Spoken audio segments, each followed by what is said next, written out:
Today, we had the pleasure of meeting Elizabeth April, a cosmic channeler and best-selling author. Her mission is to reveal the secrets of the universe that no one else is talking about. She believes everyone possesses the power to be their own most profound teacher, and that we are all able to unearth the answers we seek from within. During this conversation, we dive into who Elizabeth April really is beyond her public persona and how she balances it with being a wife and a mother. She also shares how her alien abduction when she was 18 was a turning point for her spiritual journey and led her to communicating with extraterrestrials. Through channeling otherworldly entities, she's gained insight into the current state of the world and how humanity may be evolving in the future. She offers advice on how to navigate these polarizing times and that now is the time that we take action towards our best lives. Elizabeth's energy is extremely grounded and present, and it was such an honor having this refreshing conversation with her. Enjoy this episode.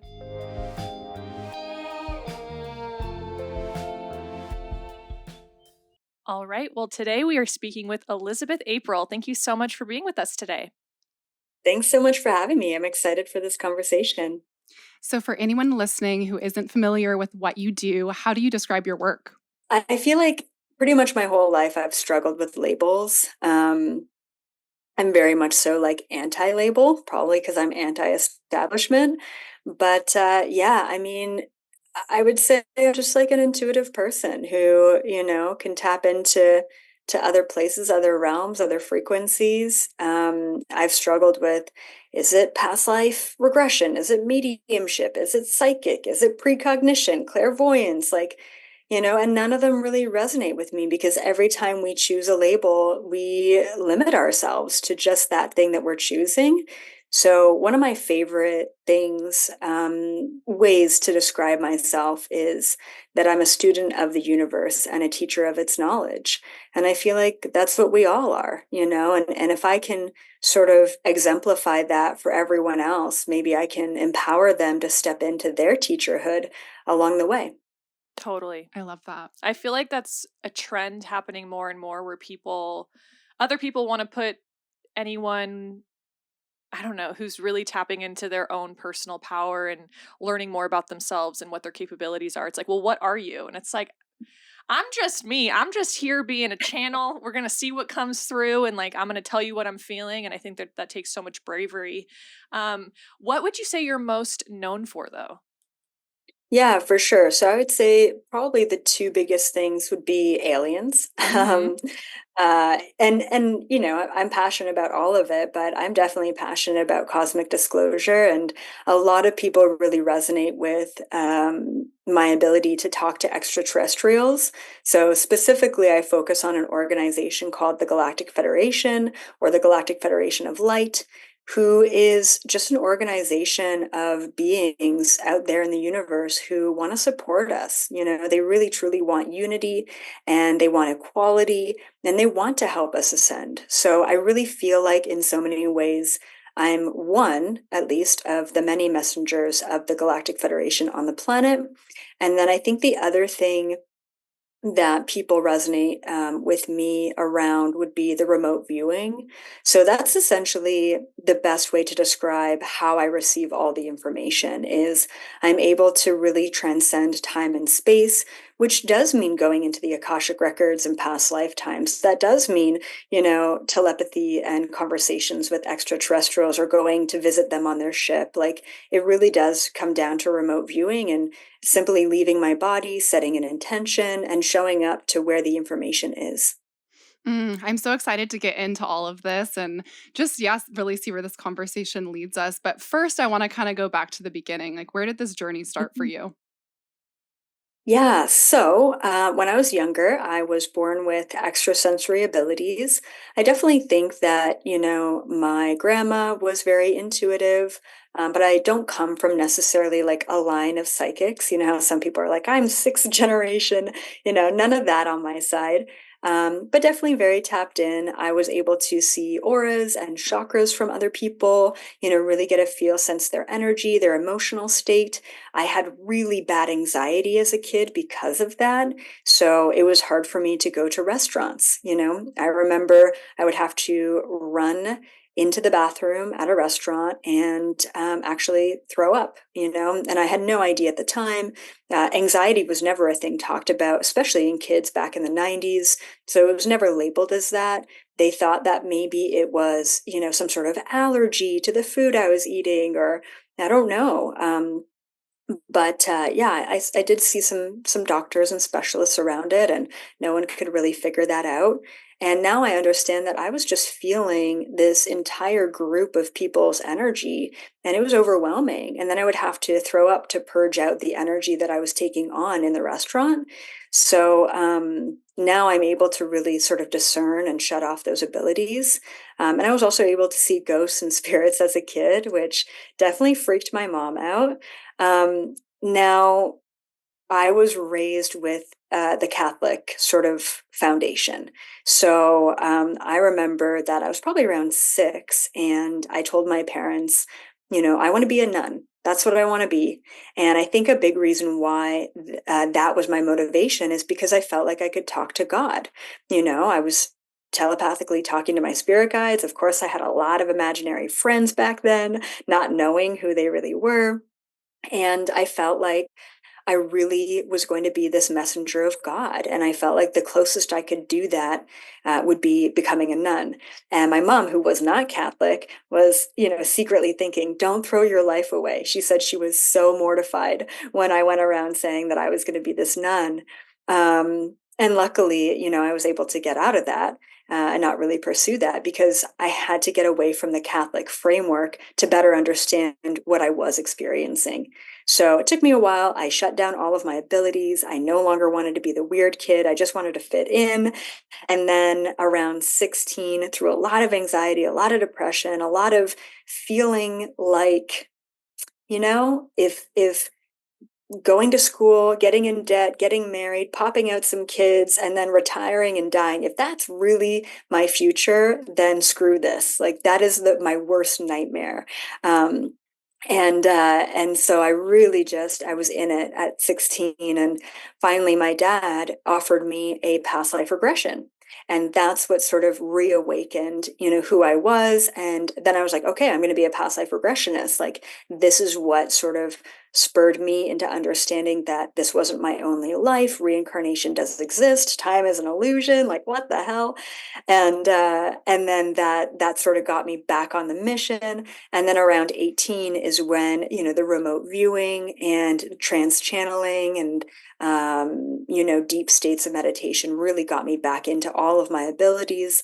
And it was around that time where I did get abducted by extraterrestrials, which opened up a whole can of worms for me to be like, holy shit, they're real. So then what? What does that mean for us? Who are they? Why are they here? And I'm 32 now, so it's been well over a decade of sort of deep diving, exploring, navigating all of that information, and just sort of getting to a place where I am now. Yeah, isn't it interesting how I feel like I've experienced it with myself? How a lot of the times you do circle back to, if you're following your heart and following your intuition and really listening to the things that you're feeling called to, like you've kind of come full circle, but in a completely different way. So the things you were tapping into at 6 years old, it's like you were making sense of it with what you knew. So it's interesting how you've kind of come full circle and you're now, I don't know, channeling and speaking the word of God, but in a different way, um, which is really interesting. And you just had a child recently, correct? Yeah, Yeah. he's about 15 months now, so it's Okay. such a little light for Yeah. sure. I'm always like so in awe with kids, especially being raised by like very conscious parents. I'm like, it's going to be so cool to watch him develop and see where he ends up going in life. Yeah, he already feels like such a kind, compassionate little soul. Like, you can tell that he's not from this planet, and he's just so serious all the time. And he's got this like grumpy face, and I'm like, dude, I get it. Like, I brought you to this planet. I'm sorry about that, but get over it because you're here. So you just have to have compassion over him being like, what is this density? Yeah.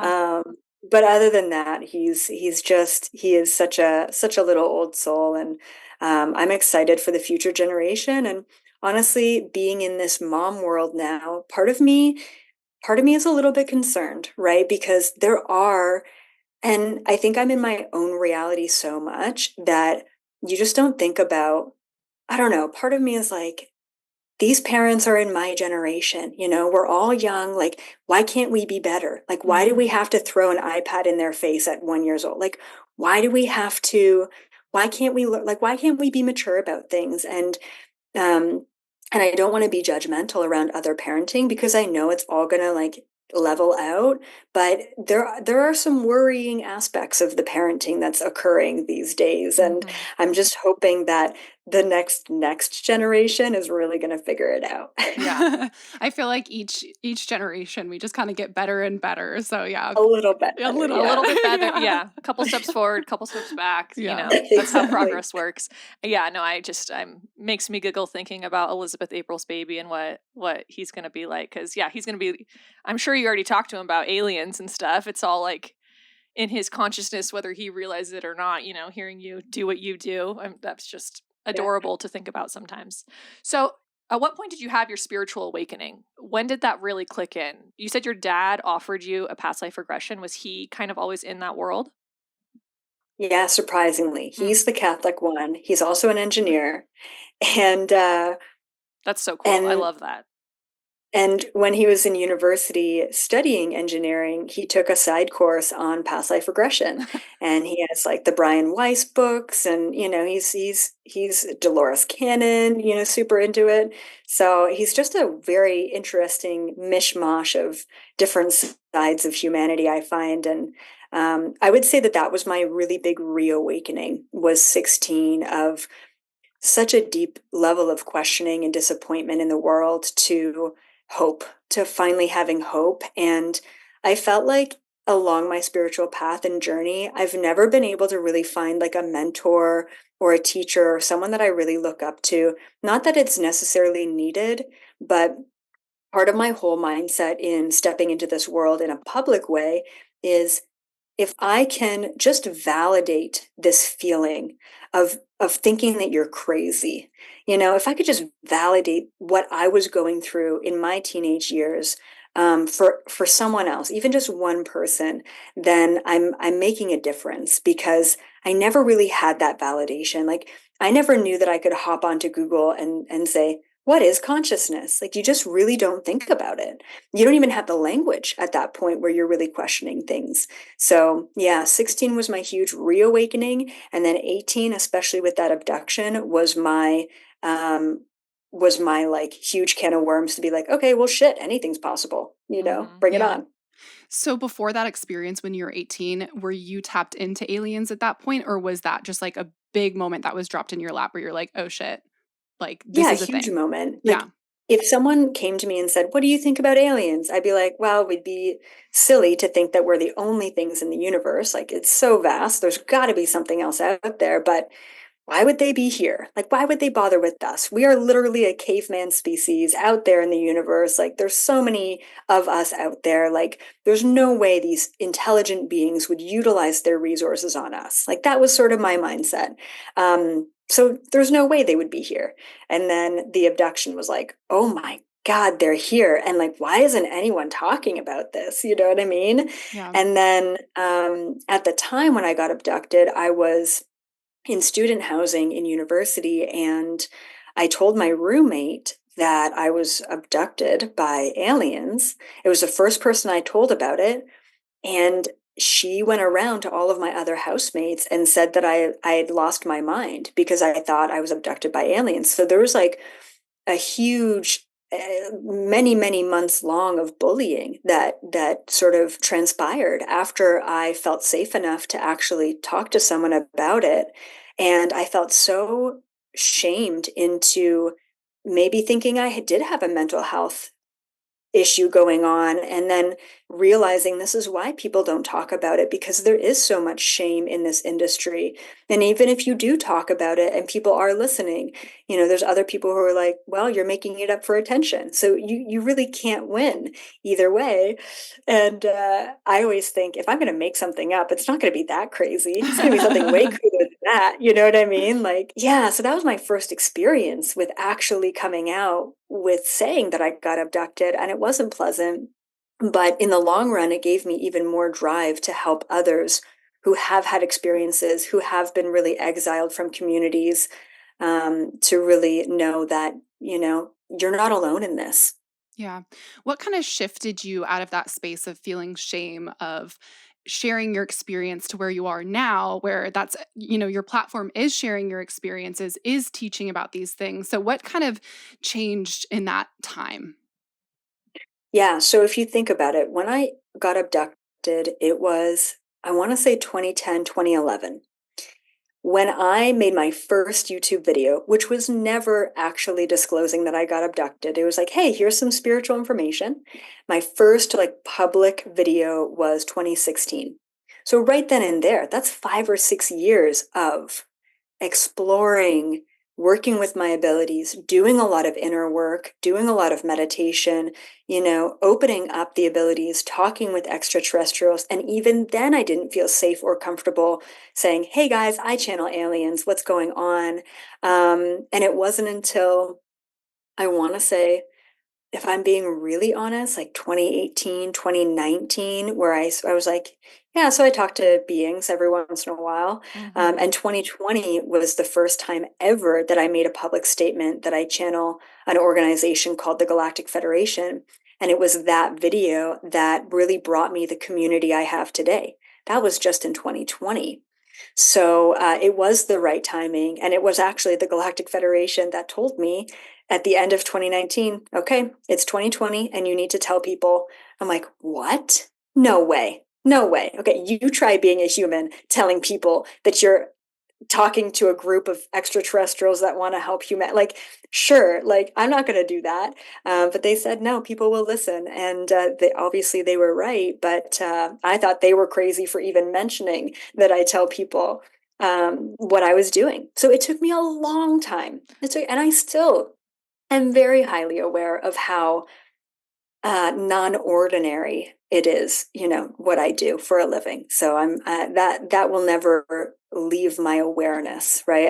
As normal as it is for me, I do have to be very understanding of where the rest of the world is at. Yeah, the timing of that. I'm like, you can't make that up, that you got that message that it was time to start sharing publicly, even if it scared you. At what point of 2020 did you release that video or that message? That was January. No, actually, I think it was March. It was like Okay. basically right when COVID hit is when they told me, we have a message for humanity and you need to tell them it comes from us. And I'm like, Here we fine. go. Great. Yeah, I'll go ahead and do Yeah. that. Thanks. That's so And interesting. Yeah. I was and that curious as you're here, yeah. go ahead. I was gonna say, and that's when people really were like, okay, well, you're a messenger for the Galactic Federation. And Yeah. immediately I'm like, don't put me into that bucket because that's not all that I do. But I think that once again, that's one of those pillars, right? Yeah. Yeah. Yeah, I was thinking before you even kind of mentioned the timing of you coming out, I was like, I feel like in the last couple of years, it feels like the collective is kind of building towards becoming more comfortable with this idea of aliens. And so I'm curious your perspective on why that is that we're kind of it's trickling in whether they said 2020 is the time to start telling people all these things came out in 2020 where they're like, oh, UFOs. And so are we getting prepared for something? What does that look like? It's so funny. Just this morning, I had a meeting with my literary agent talking about my next book. And I ended up getting denied from one of the biggest publishers out there for this next book. The next book isn't about aliens, right? It's about anxiety. And that was a publisher that I was really wanting to publish this book. And one of the things that they mentioned is we cannot back your ideas of reptilians, right? And, I had this moment of, first of all, that sucks. And obviously, it's not the right timing. But I do have this understanding of, one day there's going to be a politician or a celebrity that just shapeshifts in front of millions of people live on many, many streaming devices. And guess what? I'm going to be the go-to reptilian like person. You know what I mean? Like one day this everything I talk about is just going to be deemed the truth. Like it is what it is. So in a lot of ways I feel like I'm like one step ahead of where humanity is at. Which, once again, it sucks to be denied by mainstream in that way. And part of me is like, should I really sort of contain this information and limit to be better suited for mainstream? But no, this is what I channel. I tell people take it or leave it. I understand it's pretty insane, but I do believe in it. It is what I see. So as far as cosmic disclosure, there's sort of a couple of different angles to this. If we're just going to go like right to the heart of it, um, what I've what I've been told is that we're moving, we're ascending, we're raising our frequency. We're moving to what I like to call a galactic civilization. And what that means is that once cosmic disclosure is a thing, like, hey, everyone in the world just knows the fact that aliens do exist. There are good ones, there are bad ones, there's an organization willing to help us. And at the certain point in time where we accept that, and then we actually start collaborating with these extraterrestrials, we really evolve exponentially because we then share their technology, their advancements. Like it's just going to be exponential from that point. That is an inevitability. Is that galactic civilization going to happen in our lifetime? Probably not. It is going to take some time, but because we're moving into that direction of full cosmic disclosure, no matter what, because that's just the part of the ascension, is an awareness of others in the universe, which is like, come on, about time. Um, and so what we're seeing right now is, I like to call them the shadow government or the powers that were. They're trying to navigate the narrative around extraterrestrials. I mean, we see this in mainstream, we see the movies that they've put out. It's all fear-based. Right. And so they're really trying to have this us versus them mentality. They're trying to, yeah, control the narrative around it. But at the same time, authentic experiences are being had by everyday people. People are either seeing something in the sky, becoming believers, getting their reality blown off, just like mine was at 18. And so they can't navigate that. They can't sort of control the narrative for too long. So we have like the authentic experiences, and then we have sort of the agenda coming in, trying to change our perspective of it. So this is why we're seeing a lot of governments now finally getting on board, declassifying documents and publicly stating, yes, there is something going on, but we don't know what it is, right? So they're still sort of relaying a little bit, but they're not giving us everything. And that's sort of what we're seeing at play right now, is these two sort of different sides of cosmic disclosure happening, because the powers that were know that disclosure is going to happen no matter what. So if they can really get ahead of it, that's what they're going to try and do. I'm being flooded with questions right now. I'm like, okay, when I watch anything that is made like for the public's consumption around aliens, and if it's fear-based, I immediately kind of write it off and I'm like, I don't like this. Like, I don't like this narrative or this storyline. Is there, because I know you talk to different, would you call them races of aliens? Or like, okay, is there some that you kind of feel like, oh, maybe we should be not concerned about, but kind of like be more aware of? Like, not all aliens are good. Because in my mind, I'm like, all aliens are good. They all want to help us. But I don't know if that's true or not. Yeah, so if you take a look at like the current status of ufology, right, which is what this field is called, there are some people, like really big names in the field, who are like, all aliens are good. And then there's others who say, all aliens are bad, you know? And I'm right down the middle. I mean, I think we live in a binary universe. We got high vibration, we got low vibration, we got some good humans, we got some not so good humans, and it's the exact same with different species out there in the universe. So we could, in general, say all Pleiadians are good, kind, and loving, but there's always going to be some bad apples in the group. We could say that all reptilians are bad and evil and greedy, which would be true for the most part, but there are some that are good. So, yeah, as a blanket statement, there are definitely higher vibrational species and lower vibrational species. And that's why discernment is so key. And if we can't currently discern between humans because we're focused on their race or religion or language or cultural background, then holy shit. We got a lot of change to make before we got extraterrestrials looking very differently, talking very differently, coming to the planet and discerning, which ones are here to help us and which ones aren't. How do you how do you look at the world in the way it is? When you're channeling all these messages, you're so grounded. You're so like, I can tell your nervous system is really healthy. And you're Mm. such like an example for what is possible. And I know that can feel really isolating at times when you're looking at the rest of the world and you're like, what the fuck is going on? And you're just being flooded with these messages and these like up levels, and you're here to be like a way shower. You're here. I always have this image of someone like, you're in the forest and you just have a machete and you're just like the first one just carving out a path, and you're like, this is hard work, but I'm sure it's also an honor to be the one who gets to do it. But like, yeah, just really quickly, like, what is that like being you this day and age? Yeah, I love that question so much, and I do think about that often. Um, one thing that I think most people don't realize about me is that I'm like 98% human. And I mean, in general, I'm like kind of 50-50. I'm definitely an alien in a human body, sort of like pretending in so many ways. But my day-to-day life, right, is like I'm a mom, I'm a wife, I'm a homemaker. I love baking, I love cooking. And the other day, guess what? I was in the forest with a machete chopping down stuff. Like I literally was.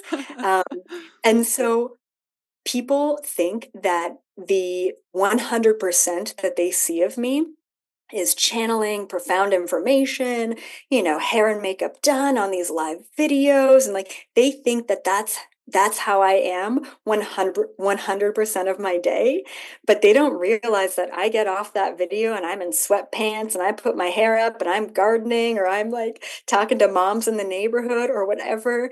And I live a very sort of grounded human existence.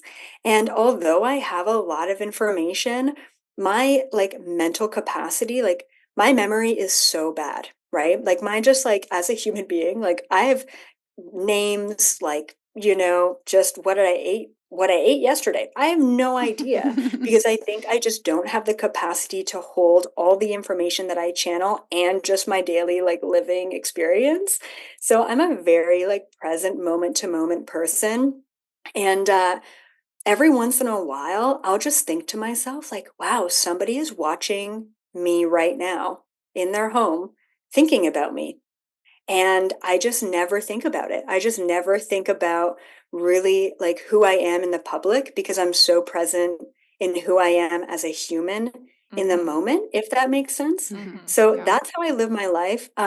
These days, I wish I could say that I like involve myself in the comments of the videos, but I don't because just like I don't watch mainstream news, like there's so much rhetoric, there's so much polarity, there's so much projection. Everyone has their own perception and subjective ideologies. And I know that this content is triggering. I know that it doesn't align with everyone. So I can't necessarily involve myself in everyone else's perception of what I'm putting out there. So I really don't engage in that way. I channel information, I say it the way that I channel it, and then I move on to like bake some sweet potato muffins and like chill out with my little boy, and like that's my life. And I think that people don't fully realize that. So when they do meet me, they're like, wow, like you're so chill, and I'm like, yeah, this is me. Like, like it's Mhm. just really fascinating. It Yeah. is. Yeah, I really respect that that you show up, you do your part, you're listening to yourself, you're listening to the messages you're getting, you know that you need to share for the betterment of yourself to get it out, but then also for the betterment of humanity. Um, but also you're not forcing it on anyone, which I like Yeah. just adore, because I feel Yeah. like so many people have like an agenda, or their ego gets involved and they're like, you have to believe it this way. What I'm channeling is truth. Like, this is truth. And it's like, this is my truth. And like, if you're interested and if this makes you feel more whole or seen, please consume it. But if not, like, I don't want to cause you any discomfort, you know? Yeah. Yeah. Yeah, exactly. Yeah. One of our goals for this podcast is to, share that spirituality, like the more spiritual you become, the more human you become. And people think they're so separate. Like if you're spiritual, you're living this day to day where you're like meditating all day and, doing all Yeah. these things that are very stereotypical. But then we've kind of realized like the more spiritual you are, the more present you are in being a human, because we are having this experience and we're so grateful for it. And we know it's not going to be forever. So I really think you're a good example of that. And the more Oh, grounded you thank you. become. I Yeah. feel like the people who are like up here, which I've been up there before for a Yep. long time, for years, um, Mhm. and coming back down, and when someone says that I'm grounded, it's like the most beautiful compliment, because Yeah. you're, I don't know, you're living, like you said, a truly spiritual life, which really, it just feels like you're living a very holistic human life, where you are connected to the higher parts of yourself and channeling consistently and listening to your intuition, showing up even when it's hard and all those things. But also, like you said, you can be extremely present and do those things like gardening. It's like we live on this planet. It needs to be tended to. You have children, you have a family, you have a human body you need to take care of and make sure you're eating, nutritious food and things like that. So anyway, I know I went way off course, but I was just feeling this so deeply in me, where I'm just kind of watching you and I'm like, I just feel like I need to say thank you for, like, from everyone else, for showing up the way you do and being such a light and such an example, because I also think so many people think it's so easy. It's like, oh, she just Mhm. gets to do whatever she wants. And like she gets Mhm. to say whatever she wants. And it's like, no, you don't realize so much freedom comes with listening to your intuition and just kind of surrendering to what your soul needs to say. But also, like, you are just walking into the complete unknown and setting yourself up for literally anything goes. And all you can do is take care of yourself. So I think that also comes with this life, is like the mastery of self-care and taking care of yourself. Absolutely. And, a couple years ago, someone was like, yay, like, what is your greatest superpower? Like, you can do all these things. Like, what is your greatest gift? And I thought about it and I responded with, my greatest superpower is being human. Because all the other things come naturally. We are naturally souls experiencing a density, a human body. And so naturally remote viewing and channeling and getting out of body, like that's all just like our soul knows how to do that, right? As long as we listen and we tune in, like we just do that naturally.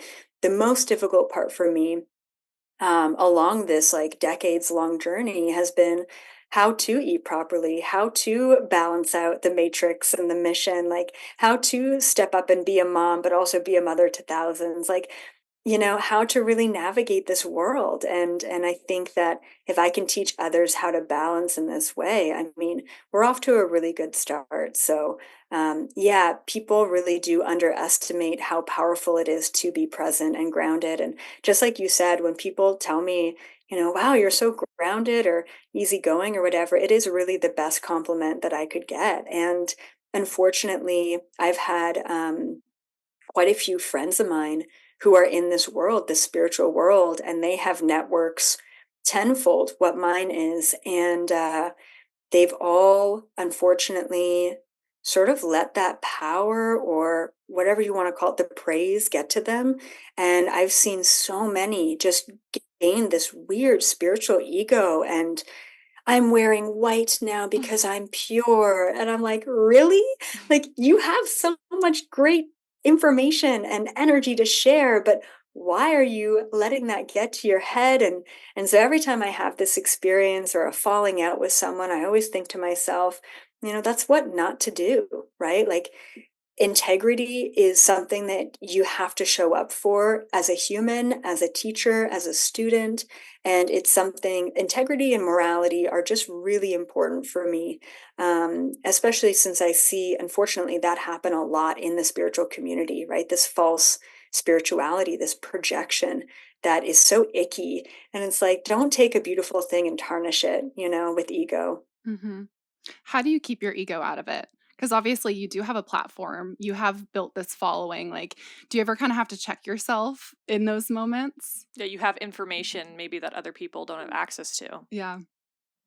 Yeah, it's interesting. So I think that when I was younger, right, and I went from like shutting down my spiritual side and then stepping into the physical, I got into a lot of sports and I was pretty good at whatever I tried. And I got a bit of an ego, like just being in the athletic world, and I did not like who I became in that sense. And that was probably from the age of like maybe 10 to 16. I was just very like engrossed in that world. And that's what created a lot of anxiety and depression. So I've been in a place where I've been really good at something and I haven't liked who I was in letting that get to me. So absolutely there's checks and balances. Absolutely I have really beautiful authentic people and in my life and I tell them like if you ever have a sense an inkling that something's gotten to my head or there's an ego or I say something and it doesn't resonate, please call me out on it. Like please do. Um, Luckily, no one really has, which once again, I have to keep prompting. I'm like, please, like, let me know. But I think because of that athletic experience of like, I didn't like who I was back then. I will say that there's a past lifetime too that comes to mind, and I'll just mention this because it's a flash that I get just to keep me in check. There's a past lifetime where I was a man in India and it's just like this one moment of that past lifetime. So I was a guru, okay, doing what I'm doing now. I gained a following back then. And there's this one snapshot, and it's a snapshot of me. And I was a very severely overweight Indian man, which, hey, weight doesn't really have anything to do with it, but it was like an exemplification of the moment. This, like, 400-pound Indian man guru sitting on this pedestal wearing this like white sort of linen, I don't know, like this like underwear thing. And in front of me were all of these, like, I guess the community or like the people who sort of praised me. They would come to me and they would give me like riches, like gold and food, and like they would put it all like in front of me at my feet. And there was a point in that lifetime where it no longer became about the information. It no longer became about inspiring them to be their best selves. It became about what I could get from it. And that moment, that re-experience of that lifetime was so disturbing. Like I'm like disturbing to me that luckily I have that Mhm. memory to always keep me in check and always keep me in line and ensure that I never even get close to that moment because it just felt like I had so lost my way. Um, so I have those things that kind of keep me in line, and I never really think like, wow, I'm changing people's lives, but anytime I read that in a comment or someone comes up to me at a conference and says that, like, it really does impact me because I don't think about those impacts in my day-to-day life. I'm thinking about what to cook for dinner, so It's crazy how our past lives, like if you have awareness around them, you realize like how it affects this current life. And do you ever think about your soul incarnating in this life, in the body and the lifestyle and whatever that it chose? Like what, like is there purpose to that? Do you ever think about that? all the time, Yeah. yeah. So I laugh and I say like I put myself into I look like a basic bitch in this lifetime. Right? Give me my Starbucks latte because, like, there's this energy of, reel in the masses with this, like, pretty blonde female, Yeah. but then blow their minds with the information. Because, like, I really resonate with tall gray aliens, like, so going from looking like a weird tall gray alien to like this basic bitch as a human form. I think it's really sort of comical, Yeah. right? And, and so, and every once in a while I'll be like, "Okay, I'm going to the salon, I'm doing the human thing, I'm getting my hair done." And people will be like, "Oh, dye it pink or like go blue, like get crazy with it." I'm like, "Nope, nope, we gotta maintain the basic bitch appearance." For all of the, Yeah. mainstream people who will listen to me because of it. I mean, it's such a Yeah. sad statement to make, right? But objectively, like, I very much so understand the strategy in the human body that I put myself in this lifetime. And in a sense, I'm grateful for it, right? Yeah. Um, I don't necessarily think I'm this crazy, beautiful person, but I definitely think it's an easy to digest appearance to help people listen to the information. It's sad to say, but it's something that I've observed. Yeah, 100%. you're meeting Yeah. the collective where they're at. Your soul Yeah. was like, all right, Yeah. this is what we gotta do. One more. Okay, we gotta save some time to talk about aliens, but I'm apparently being very drawn to you and your soul and what you, I don't know, who you are. I've been very connected to women claiming their power recently, and I'd be curious what you have to say about that, as far as like the collective and within like this country specifically, the importance of women claiming their power, what you've learned from you doing that with your own life. Yeah, 2024 has been really rough on me. Um, and I think one of the biggest things that I've learned from this year personally, and I know that there's a lot who are going through it, there's like two camps of women right now, from my observation, right? I'm sure there's others, but two main ones. One who are learning how to say fuck it and step into their power and just fucking own that. And then there's another camp of women who have always owned it and who have always pushed through and who have always fought to like speak their truth, who are learning vulnerability, who are learning how to step back and surrender. And so I'm in the camp of like, I've always pushed through. I've always been more of that masculine, like no holds barred, like just fucking bull by the horns, sort of vibe. And 2024 is like surrender, be vulnerable, like really anchor into true divine femininity. And then my wife is in the other camp of like she's always been very passive, she's always been in surrender, she's always been in her feelings and her emotions, and now she's starting to say fuck it, this is who I am, this is what I want, like let's go. And so there is a huge movement, and we need both of those energies, right? Like, really, I think it's the divine masculine, the divine feminine, and we're healing the toxic masculinity, we're healing the toxic femininity in society. So I truly believe that regardless of how you show up, regardless of your gender, regardless of your sexuality, regardless of the labels that you utilized to identify yourself and attach to, we all have access to the divine masculine and the divine feminine energies. And I think that where we're moving is that everyone accesses both and actually harmonizes them within ourselves. So instead of saying, where's the love of my life? Like, where's my other half, right? It's no longer looking for a half of you. It's saying, I've done the work to show up as a whole person, and now I'm looking for my other whole. And then we can create something whole together. So I think that that's where we're going, male, female, woman empowerment or not. We need to get to a place internally as well as externally where there's equilibrium. Mm.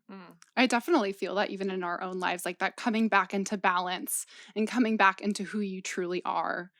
Yeah, we've definitely experienced that. It's like you almost have to experience the two polarities to see where Yes. you actually lie truly. Yep.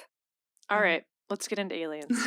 I'm like, let's give the people what they want. This is what I wanted the first half, and now let's give the people what they want. So, what entity do you think you communicate with the most? Definitely the Pleiadians. So mostly the organization of the Galactic Federation. And then specifically, like my main contact is a being named Kinetic. And he works with a council called the Security Council or the Pleiadian Security Council. There's about 7 or 8 of them. They're all Pleiadian and they specifically deal with Earth matters. So whether it be a volcano erupting or a political matter or like some sort of weird technology outage that we had this morning, that's sort of what they deal with. So typically I'll go to them to say, what the hell is going on in the world? And they'll always give me like just so much good information. And it's usually from a very neutral standpoint. And they're just such loving beings and they really do care for our best and highest interest. And then, of course, I do talk to other beings that are much weirder and like much more unique and different because Pleiadians look like really attractive humans, So that's kind of my main point of contact. And then I sort of explore whoever else needs to come in to answer the questions that I have for humanity. So, are there aliens among us? Yeah, Just for bullet point sure. questions now. Literally, yeah. Yeah, so it's like such a variety, right? So like I would consider myself to be an alien among us, right? Like, Hmm. yeah, I said that I'm so human, but in so many ways I chose to be here from an extraterrestrial life. I'm like, okay, cool, I'll show up as a human, right? Hmm. And I feel like there's a lot of us. Like I feel like there's so many star seeds, or galactic volunteers is what I like to call them. So in that sense, they're among us. In another sense, we also have these sort of shape-shifting reptilian beings that are also among us. And then we have a mishmash of other extraterrestrials here pretending to be humans just to kind of get the experience. And sometimes they fit in and sometimes they don't. And that's also more niche, but that happens as well. But everyone you're communicating with is different Off. dimension, different planet, that sort of thing. Okay. Yep. Off Yeah. planet. Yeah. Yeah. What comes to mind immediately, like a handful of messages that like humanity needs, Like the for Earth. this year, I feel like we Yep. we need a little bit of help this year. What what can they offer Yeah, us? there's a lot. I'll give you some bullet points. So, first of all, planet Earth is really unique and really special. That's why they're here. That's why they're interested in us, is because human beings, to put it shortly, are a hybrid species. We've had many, many different extraterrestrials splice their DNA with our DNA, which means that we're very gifted. We are highly gifted. We can regrow a limb if we really put our minds to it. Like it's very powerful what we are capable of doing based on our DNA. Also, remember that the majority of our DNA is considered junk DNA. Up to 90% we just consider junk because we don't utilize it. What happens if we do utilize that junk DNA, right? So that's a huge bullet point. Another is that this is a very pivotal time, right? So there's a timeline here that we're playing out currently. It's 2024 to 2028. It is this sort of chunk of time that we are meant to make a choice. We are meant to make the choice internally and externally, hopefully internally first. It'll make the external go a lot smoother. And the choice that we have to make is, do we want control, greed, and separation? Do we want to perpetuate the us versus them survival, fight or flight mentality? Or do we want to choose unity and equality? Do we want to choose togetherness? Do we want to see everyone as equal? It's like that's really the choice. Is it love or fear? So we have to make that choice internally. We're all being extremely tested at this time. Everything that we've learned, everything that we have experienced is being put into action right now. And that's why 2024 has been so difficult for so many.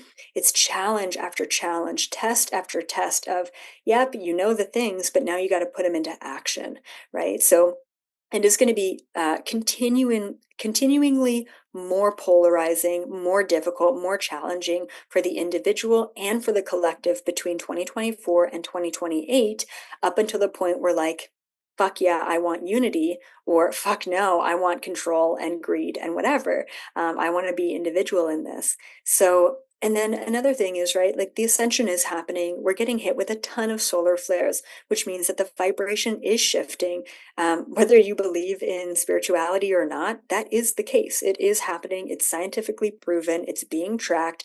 Weird things are happening with that. Migration patterns, the ice caps are melting, the electromagnetic frequency is shifting, the poles are shifting, and that's going to come with a lot of environmental catastrophes, and that's natural. This is a naturally occurring pattern that the earth goes through every few thousand years, and that's just sort of where we're at right now. It's this it's a vibrational pitch point that we're currently in. So no matter what the choice is that we make, the ascension is happening with or without us, and we get to choose where we want to be when we're confronted with that. So those are sort of, and then one final main point I would say, just with the information coming through, well, maybe two things. Things have to get worse before they get better. So that's what we're seeing right now. We're seeing continued polarity in all fronts of society because the polarity is actually going to bring in us into unity. Eventually, we're going to be sick and tired of being sick and tired. So, unfortunately, it's got to get worse before it gets better. But hey, that's just the process. And then I guess the last point that's so important that I always try and make reference to, especially when I share my own personal story, is we're all psychic. We're all powerful. This is not something that just one of us is gifted and special and different. I really feel like everything I can do, people can do, and probably a lot better as well. So we need to realize how powerful we are. We need to start saying fuck yes to life. We need to make conscious choices in the present moment. We need to stop settling for bullshit. We need to stop playing into fear. We need to stop choosing 3D. And we really need to start choosing unity. We need to start choosing to empower ourselves to understand that we can have a beautiful relationship. We can have financial abundance. We can live off grid if we want to. We can do all of the things. Like, this is our time to live life to the fullest and stop waiting. This is an action time, and a time to really feel empowered. So I always try and tell people, just, you are powerful, you are different, you are special, and we need to find that puzzle piece that we are so that we can start adding value to humanity rather than trying to fit in and conform to the program that they laid out in front of us. End episode. Great job. No, that was, I mean, I feel like everything you're saying are things that we have felt internally. So to have that kind of, you say that definitely, I think hits deeply for both of us, for sure. It's crazy because I feel like 2020 for a lot of people, 2020, honestly, more 2021. I think I was in shock in 2020 of just what was going on. I've always been very intuitive, very sensitive, very like mission driven, but I didn't know what my mission was or how I was supposed to show up or how I was supposed to help. And it's all formed very organically and slowly. And I'm sure similar for you, where people will be like, people who want to maybe criticize you may say you have an agenda, like, or maybe, and it's like, literally, this chose me. Like, I didn't choose this. I've just been going along, going with the flow. This has chosen me, and I'm just doing what I feel I feel called to be doing. Anyway, I say all of that because that process of the past 4 years of going through the most intense fear of my entire life, of like on every single level, and being forced to sit there and either choose fear, which is the most uncomfortable feeling in the entire world, or to lean into love, to lean into my faith, to lean into like hope for humanity, and realizing whether I'm delusional or it's actually like energetically doing something for good. Either way, it's a way more comfortable way to live. Like, my life is so much more beautiful and so much more peaceful and so much more flowy and harmonious choosing that way. But it's interesting watching big things happen this year, similar to what happened in 2020. And I'm so much less reactive to it. And I'm so much more like, I've like trained my nervous system to really sit with the emotion, to feel it, and then to make that very conscious choice of how am I going to lean into this experience right now. We're more resilient now. Yeah. Yeah. Being human, it's work. I mean, you got to put in that work, you don't get this grounded and this like solid of a nervous system without putting in hours of like patience with yourself and self-care and just like unscrambling your brain and deciding what are your thoughts and what are other people's thoughts and what's actually going to serve me.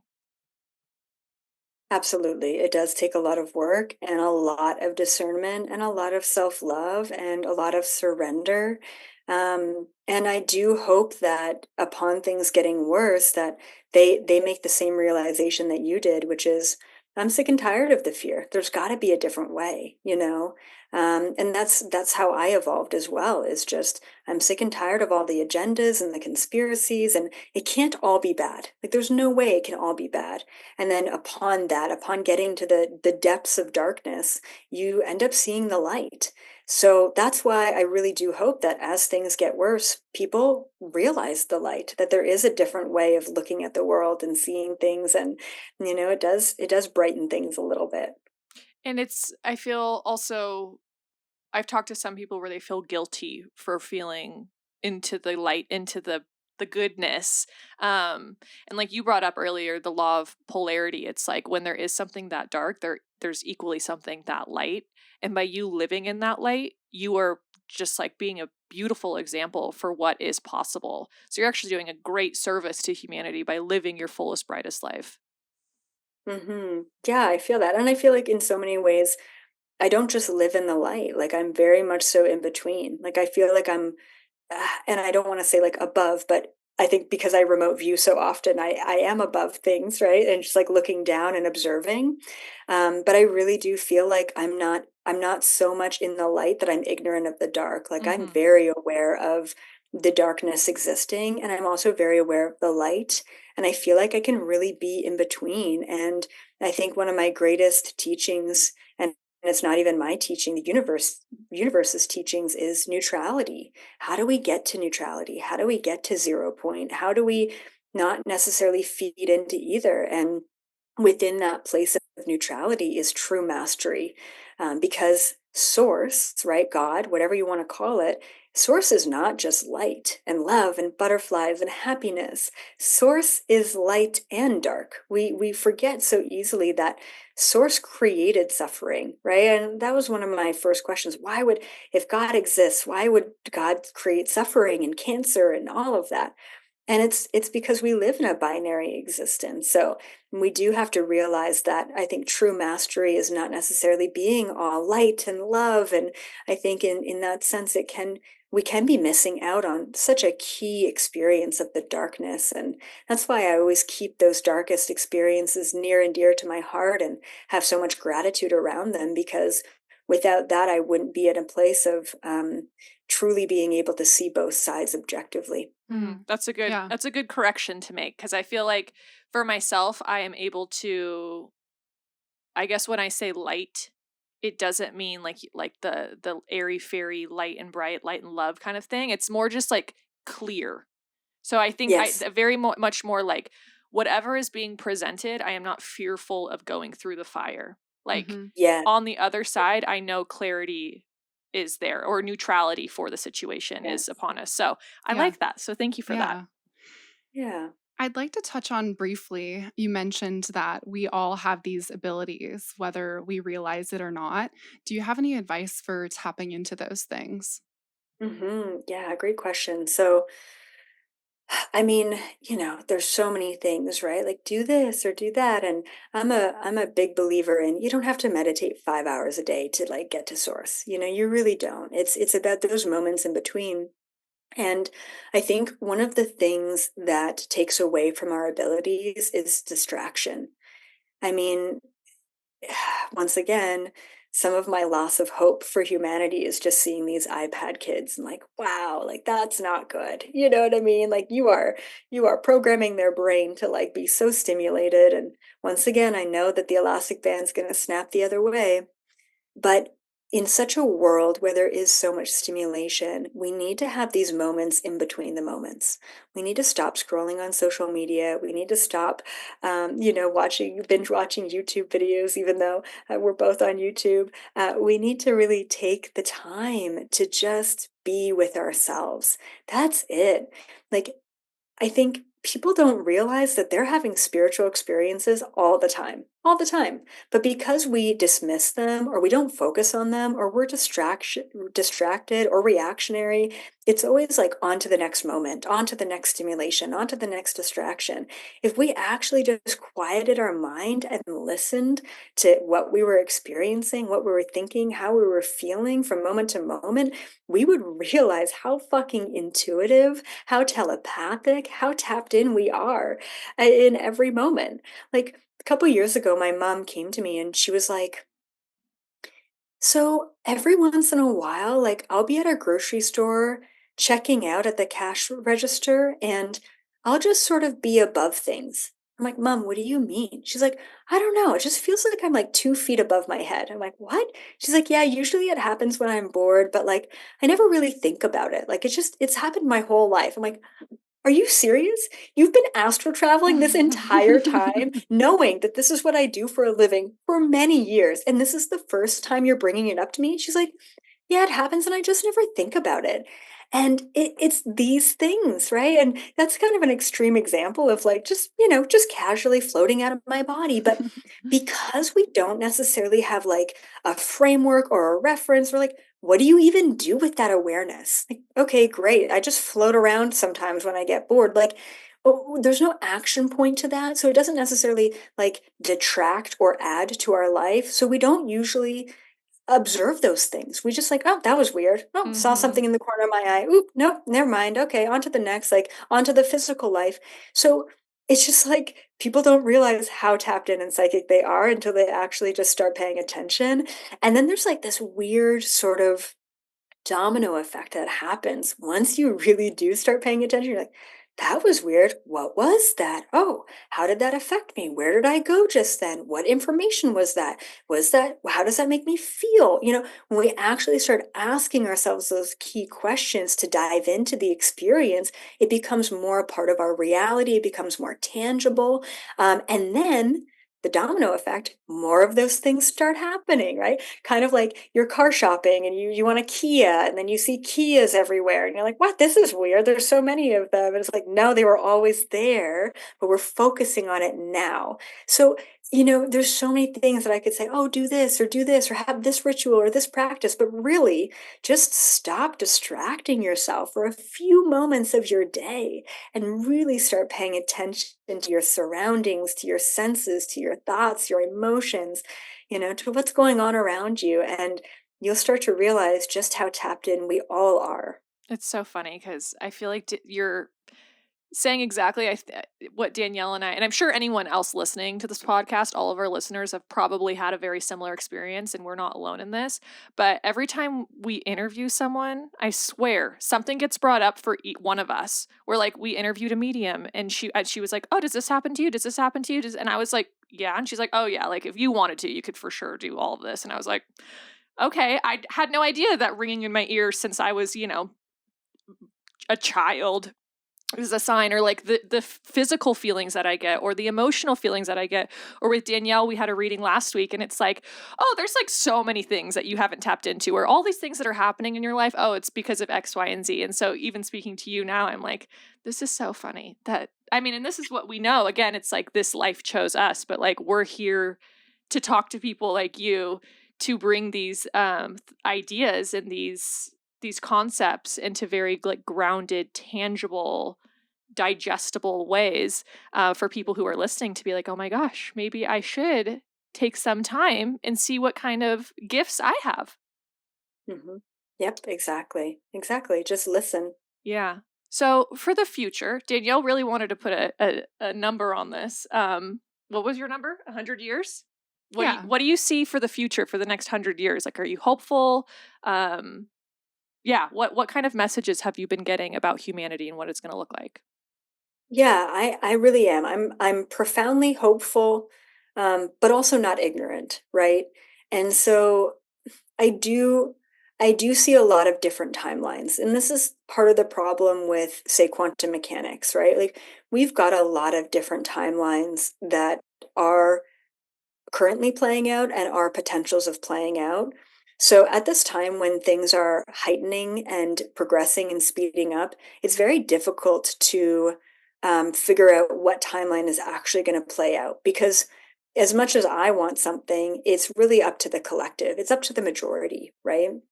So, like I said, I think the biggest thing we're going to see in our lifetime is more polarity, more rioting, more environmental catastrophes, yeah, more protesting, more asking for equality, but also more new earth solutions, solutions to plastics, solutions to, toxic waste, solutions to free energy, renewable resources, those sort of things. So we're really going to see a clashing of future solutions, unification, and really incredible, inspiring people who are making big changes. And then likewise, we're going to see, you know, the polarity through politics and celebrities and, the stories that they're trying to play out. So we're going to see that, I think, in our lifetime. For sure, we're going to see that those two sides fighting each other. And I'm hoping that by the end, by our end anyway, like give or take 70, 80 years, hopefully, um, we're going to be at a point where humanity does make a choice, and that choice is unity, and things get a lot better. And I'm hoping that in 10 years, in 20 years, things get a lot better. But I also know that these things take time, and we are destabilizing an entire global societal structure, and then reinventing it in our lifetime. So I realize that things take time. As much as we feel like we've been in this industry for a while, and we've been waiting for a while, things are happening, and it's just going to take some time to make that transition. Yeah, Yeah. when you're too zoomed in, it can get real dark really quickly. But if you can Oh zoom yeah. out Yeah. and kind of have like a holistic view on everything, and in a weird warped way say, okay, what's happening is good, because I know that's very triggering for people, but like it has to come to the surface because all of this stuff has been going on. This isn't new. We're just now Yeah. seeing it. I have the visual as you're speaking. This is so gross, but like of a pimple that needs to be popped, and like it's Mhm. going to be disgusting, and then it's going to heal. Yeah. But it's going to Yeah. take time. It's like one of those really deep cystic pimples that are like hormonal, and it's like, when is this going to end? And it just feels like it's never going to end. And it feels like this is going to be on my face forever. But then eventually it heals and you'll forget that it even happened. But again, this will be hundreds of years, if not, Mhm. thousands. But anyway, man, what a conversation. This has been so lovely to talk to you. I'm like, do you have any parting thoughts that you need to share? Like, do you get messages like when you're talking to us or in interviews where you like get a download and you're like, oh, this like, I feel like I need to share this right now? Or do you just kind of show up and speak about like past experiences? Does that make sense? Yeah, exactly. So I would say for the most part, I just show up and speak about what I've gained access to, Okay. even just recently.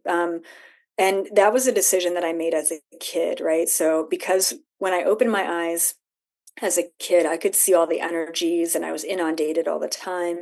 And so I had to really make a clear discernment to say, when I close my eyes and I choose to open my third eye, I can navigate information.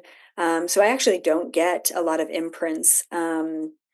Unless they're really strong. But yeah, typically I'm very much so like human in the present moment, and that's the easiest way that I can exist. Yeah. But Yeah. I would say, as far as like just a parting note is, it's really a time for action. Like I can't stress this enough, right? I mean, for those of you who are listening and you've been in, maybe it's an abusive relationship for a long time, and but you also have kids and you don't want to leave, and there's finances and things tied up, and there's obligations and all of that. For those of you who are in a job that you hate, and there's other things that you could do, but you just haven't taken that risk because it is risky, and you've got commitments. For those of you who are stuck, and you're stuck, but you don't want to admit it. All right. This is the time. Like, you are listening to this message in this moment right now. Every single thing in your life has led you up to this moment to realize that, stop playing it safe. This may be your very last lifetime on planet Earth. So go for it. Right? Stop holding back. You are here for a reason. This is such a significant time to be alive. You're here for more than this. You're here to really step into your truth, live your best possible life. And I'll tell you, I've been through the gutters. I've been in a place where I wasn't living authentically. I've been in a place where I felt stuck. I've been in a place where I've been so financially drained. I've been there. I've been struggling. I've been in mental health crises. And I just have to say, being on the other end, like, it's possible. It's possible to lose it all, but to build it all back in the best possible way, in the highest possible vibration. So please let this be your moment, your change, your message, your aha, to wake up tomorrow and just make a different choice. Drink something different in the morning, eat something different for lunch, make a different choice in how you get to work. And by making those small choices in a different way, you're actually subtly shifting your entire timeline. All you have to do is say, I deserve more than this, and this is what I want. And then the entire universe aligns to that intention. But because you haven't chosen a different path or even believed that you deserve it or can get there, you have been stuck. All you have to do is choose something different, and everything else will align to make that happen. Understand that you deserve that best possible life, and it's waiting for you. And this is the time to take the action on it. That would Hmm. be my parting message. Well, thank you for that beautiful message. Thank you for this beautiful conversation. Thank you for your time and your wisdom. For anyone listening that wants to continue to consume your content, how can they find you? Yeah, so it's really just Elizabeth April on all platforms. Fair warning, there's a lot of scammers on TikTok, so Mm. just know that I'll never personally reach out to you. I don't offer readings anymore. I do have monthly Galactic Federation meetings, and it's $11 for a ticket, so super easily accessible to everyone. I also have a book that is really sort of all of the messages in one. It's called You're Not Dying, You're Just Waking Up. Um, and if you're looking for a community of like-minded individuals, we have an incredible forum, online community on the website, elizabethapril.com. And it's free to use. So sign up and then just talk with others, see if there's anyone that lives even in your local area, because, we need each other at this time, for sure. Well, this has been such an honor, and it's so beautiful to just like witness you exist and to be in existence with you at the same time doing this work. Because when you find like minded souls who like really understand what your soul has decided to do here, because I feel like, we go through life so often and feel misunderstood, or people look at you and they're like, why, what? You see life this way? Why? Like, I don't get it. But it's because you're supposed to be here kind of showing the way, leading by example. So like I said, this has been such an honor, and you are such a beautiful soul. So thank you for taking the time to talk to us. Yeah, likewise. The pleasure is all mine. Thank you, ladies. Keep up the good work. Thank you for listening to this week's episode. Talk to you next time.